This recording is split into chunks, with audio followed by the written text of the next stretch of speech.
xanım Elvin evin tək oğlu olur. Evet. Düzdür, o belə şeir yazmaq, ədəbiyyatla elə bir peşəsi olmayıb. Ancaq onun evdə müharibədən qabaq dediyi sözlər var ki, mən şəhid olacağım, şəhidə belə qulluq eləməzdim. Yəni evdə olan bir anası ilə olan bir söhbətləri, yəni bunlar ruhen hazır idi. Şəhadət mərtəbəsinə hazır idi. Allah bu balaları qorusun. Yəni dəyər verirsiniz, gəlirsiniz. O Borcumuzdur. Şəhidlərdən onlar qazansın ki, gələcəkdə vətəni biz bilək ki, kimə əmanət etmişik.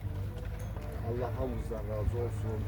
Allah balalarımızı qorusun. Allah sizə də can sağlığı versin. Vətənpərvər yetişdirsin. Siz müəllimlərin də bunda əmeyi çoxdur. Təşəkkür edirik sizə. Belə bir gündə bura gəldiyinizə görə, uşaqları gətirdiyinizə görə, vətənpərvərlik haqqında onlara, şəhidləri tanıtdığınıza görə, hər şeyə görə təşəkkür edirəm. Yanımda duran Qurbanəli kişi şəhid atasıdır. Özü polkovnikdir. Oğlu da kapitandır, şəhid oldu. Həmçin, Allah canınızı sağ eləsin, Allah səbrinizi versin. Çox sağ olun.